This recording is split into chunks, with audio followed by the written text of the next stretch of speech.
Hi, I'm Renee Velasquez, and if this is your first time to this channel and you want to learn about everything there is to know about living in Cleveland, Ohio, be sure to tap that like button, hit the subscribe, and click that little bell so that you're notified every time we release a new video.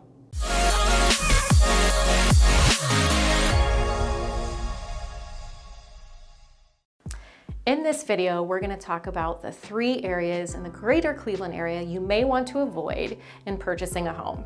Now, these areas may surprise you, but I'm going to give you the reasons why. First area to avoid is Lakewood, Ohio. I know, everyone loves Lakewood. It's become a super trendy place to live. Everybody loves the walkability, the bars, the restaurants.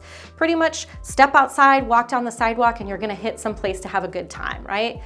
The problem is that there's very little off-street parking. In fact, almost everybody parks on the streets. So when it snows, it's extremely hard to navigate. If you're anything like me that likes to host parties, things like that, parking becomes an issue. Most of the homes in Lakewood have detached garages, so you're having to schlep through the snow to get to your house. It's not attached, and the driveways are kind of narrow and not so long, so very few cars can actually be parked in those driveways, so you're forced to park on the street.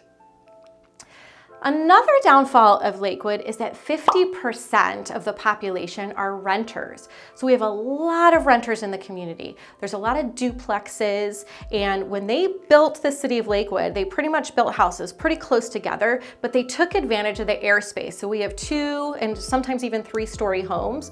Makes it great because they have some pretty fantastic attic areas that a lot of homeowners have turned over and converted to finished space. However, with that finished space, you're expanding the size of the families, larger families, more cars, less parking. So it just makes it extremely difficult to navigate unless you're walking everywhere. The basements in Lakewood are also very low, okay? And so typically you can't get a whole finished basement situation. Also, they're mostly out of clay and sandstone, so they tend to seep. So you've got water and moisture going on. So it just kind of makes your basement kind of a creepy place to live. You want to do your laundry down there because that's where the majority of the washers and dryers are, in the basements of a Lakewood home. It just kind of makes it creepy to do your laundry.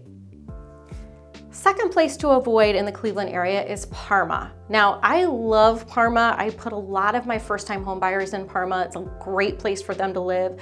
You've got sidewalks, you do have some shopping. However, the mall has kind of gone a little bit downhill. They took it down, they rebuilt it, and now it's kind of an open air situation, but it didn't quite take on like some of the other open air malls that we have in the area.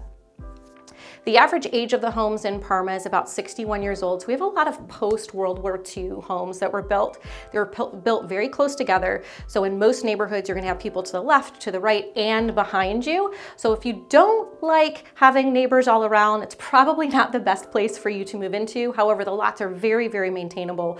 You can get a push mower and effectively mow your grass. You're not having to buy a great big lawn mower to mow your grass. 29% of the homeowners in Parma are renters, so we have single-family homes that are being rented. There are some apartment buildings in Parma. There are some duplexes in Parma.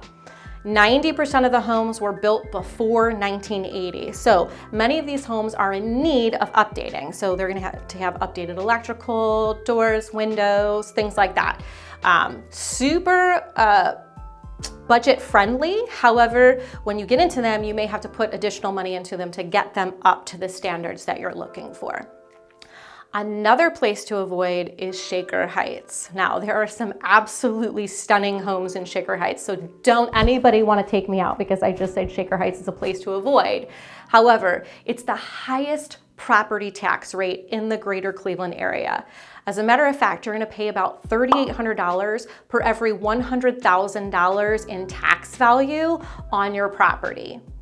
Shaker Heights was founded in 1912, and the average age of the home in Shaker Heights is about 75 years old. So once again, we've got sewer lines that are starting to deteriorate, a lot of the plumbing. So those are all going to be things that are going to need to be addressed over time, if not right now. Now, people in Shaker Heights love their school district, love their school system. They do have an international baccalaureate school system, which is awesome. However, you are going to be paying for it here. Between the sales tax at 8%, the property taxes, and the income taxes, it's just an extremely costly place to live. We receive several calls a day from people just like you moving to the Cleveland area that want to work with our team. If this is you, we'd love to be the real estate team you choose. Our contact information is in the description down below.